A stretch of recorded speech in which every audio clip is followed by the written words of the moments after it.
Vamos conhecer o nosso convidado de hoje. Olá, meus cumprimentos a todos.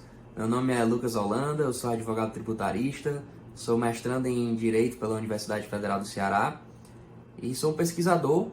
Pesquiso sobre a carga tributária das bebidas adoçadas, com destaque para o refrigerante, um produto que, embora tenha uma presença grande na mesa da família brasileira, ele pode trazer alguns malefícios à saúde, pode desencadear algumas doenças como a obesidade, como a diabetes, se consumido em excesso, em razão da quantidade de açúcares e edulcorantes que nós encontramos na composição desses produtos.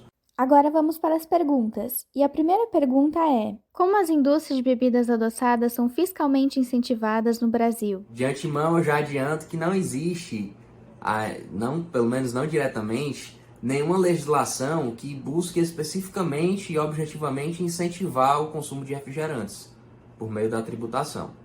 E também não existe nenhum projeto tendente a isso. O que acontece é uma legislação que infelizmente não é bem elaborada e que acaba deixando lacunas que são utilizadas no planejamento logístico de algumas multinacionais, detentoras de 70, 80% do share no mercado de refrigerantes. Para que se entenda como funciona esse planejamento adotado, primeiro preciso explicar como funciona o sistema de cumulatividade do IPI, que é o Imposto sobre Produtos Industrializados.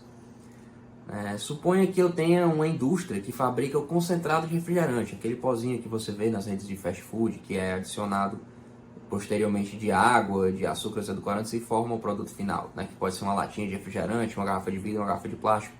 Então eu tenho uma indústria que fabrica o concentrado, fica próximo dos meus insumos, no local estratégico.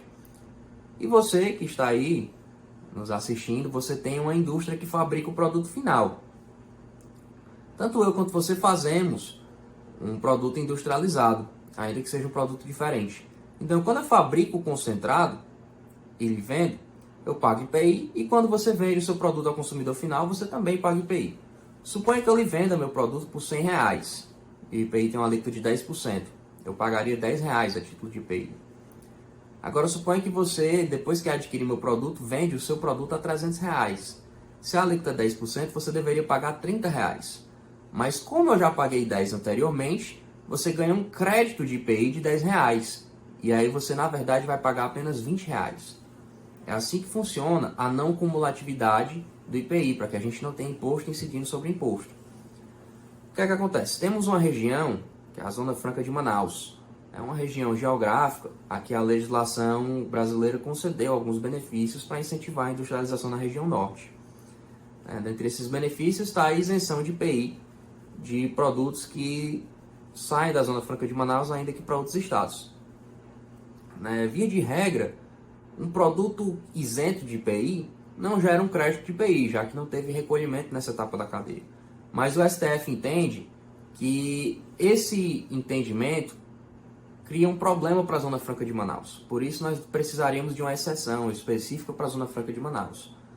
Porque veja bem, se você é a indústria que compra da Zona Franca de Manaus, o seu IPI seria R$ 30 e você não teria o crédito de 10. Então para você não seria vantagem adquirir produtos de lá.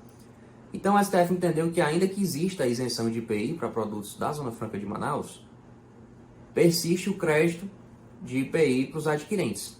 Então seria um crédito presumido. Muitas multinacionais, então, passaram a colocar a produção do concentrado em Manaus. E aí o concentrado era produzido em Manaus e durante a venda para as indústrias engarrafadoras, que ficavam fora do território amazonense, haveria um crédito de IPI na aquisição dos produtos de Manaus. Isso é lícito, não há nenhuma ilegalidade nesse planejamento. Mas o grande problema é que durante muito tempo a alíquota do IPI do concentrado foi muito maior do que a alíquota do produto final do refrigerante. Enquanto a alíquota do refrigerante era 4%, a alíquota do concentrado era 8%. E além disso, o concentrado era um produto muito caro. Então, assim, terminava que o crédito de IPI que era adquirido pelas engarrafadoras era altíssimo. Às vezes o crédito chegava a superar o débito.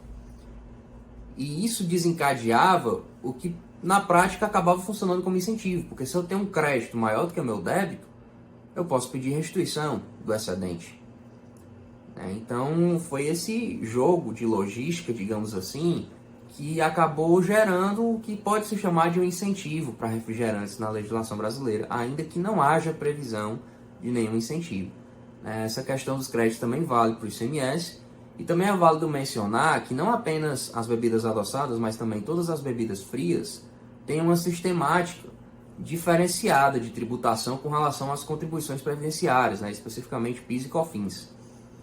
Então, a legislação das bebidas frias prevê uma alíquota para bebidas frias de 13% de PIS e COFINS, né, que é superior aos 9,25% da regra geral.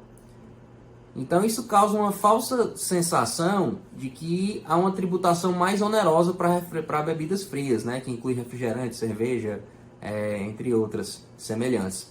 Né? Se eu tenho uma alíquota de 9,25% na regra geral e 13% para bebidas frias, as bebidas frias são mais tributadas. O grande problema é que a legislação estipula que vai haver alíquota zero para os varejistas. Então, assim, quando eu tenho uma cadeia indústria, atacadista, varejista e consumidor final, quando a indústria vende um produto para o atacadista, eu tenho um preço X. Quando o atacadista vende o produto para o varejista, eu vou ter um preço ainda maior, porque eu vou computar os custos de transporte, os custos de armazenamento, entre outros. E quando o varejista vende para o consumidor final, o preço é ainda maior, porque o consumidor final não compra em quantidade, ele compra só um produto. Só que exatamente nesse momento onde o produto fica mais caro, eu tenho uma alíquota de 0%. E isso acaba gerando uma tributação menos onerosa do que a regra geral, no que tange a bebidas frias, né? Não só o refrigerante, mas também as cervejas, os chopes, entre outros. Então a gente percebe que não existe nenhuma legislação que diga alíquota menor para refrigerantes, redução de base de cálculo na tributação de refrigerantes, isenção de refrigerantes, não existe. Mas a legislação ela confere esses espaços que são muito bem aproveitados na logística de algumas multinacionais, né? E isso é até lamentável porque, infelizmente, as indústrias locais de refrigerante que não conseguem alcançar nem 20% do mercado, essas indústrias não têm uma estrutura de logística poderosa que permita a fabricação de seus insumos na Zona Franca de Manaus. Às vezes a produção tanto do concentrado quanto do refrigerante fica ali no mesmo local, na indústria local, e essa indústria não poderia gozar dos créditos de IPI. Então, durante muito tempo, o que foi feito foi isso. Foi fabricação do insumo na Zona Franca de Manaus e o aproveitamento desses créditos de IPI. Quais foram os principais projetos de lei levantados até então a respeito da tributação de bebidas adoçadas? Nós temos uma série de projetos de lei que tendem a aumentar a tributação de refrigerantes, mas poucos deles, ou talvez até nenhum, busca corrigir o que nós já temos de errado. Busca corrigir as lacunas que foram deixadas na legislação sobre bebidas frias, ou nós não temos nenhum protocolo sobre o ICMS de refrigerantes que procure corrigir essa questão dos créditos advindos da Zona Franca. Então, a grande maioria dos projetos de lei, eles tentam criar um imposto novo, uma contribuição de intervenção no domínio econômico, né, um tipo de tributo, que, como o próprio nome diz, ele tem o objetivo de intervir no domínio econômico, no caso de desestimular o consumo de refrigerantes, né, está sendo apelidada como CID refrigerantes, e essa CID refrigerantes é um tributo específico sobre refrigerantes, para aumentar a carga tributária do produto. Quando se fala de refrigerante, né, nós precisamos desestimular o consumo via tributação, então toda tributação pode-se dizer que é bem-vinda, mas na verdade o foco deveria ser ajeitar os problemas que nós já temos, né, e não criar um tributo novo que pode gerar uma série de discussões, uma série de inconsistências, né, principalmente no que tange ao princípio da capacidade contributiva, aos valores da livre iniciativa, entre outras questões. Na verdade, um ato normativo que merece destaque é o Decreto Presidencial 11.052. Esse decreto reduziu a alíquota do concentrado de refrigerante a 0%.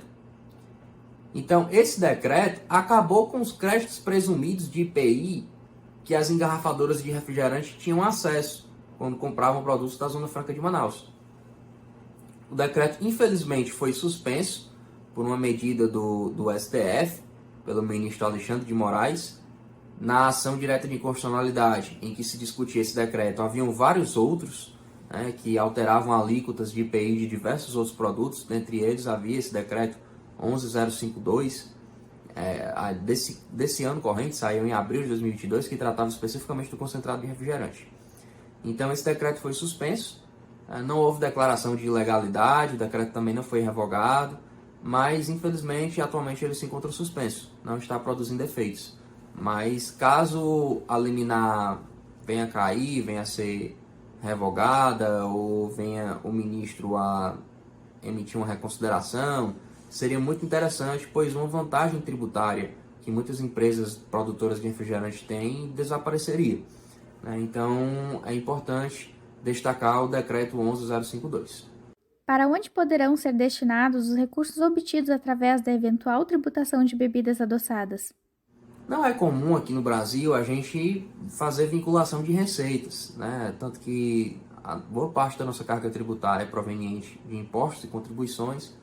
As contribuições têm uma destinação apenas para a Previdência e os impostos não podem ter destinação vinculada.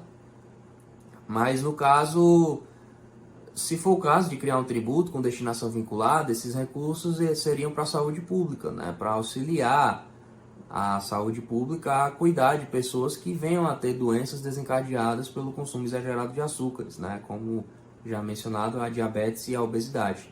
Então, seria nisso que seriam usados os recursos decorrentes dessa contribuição. Então é isso, né? Nesse momento conseguimos desmistificar bastante coisa. Eu espero que vocês tenham entendido um pouco sobre carga tributária de refrigerantes. Tributação não é nada fácil de entender, realmente é difícil, mas acredito que deu para a gente ter um papo legal sobre o assunto. E qualquer dúvida fica à disposição, pode deixar nos comentários ou no contato que constar na legenda do vídeo. E é isso, até logo!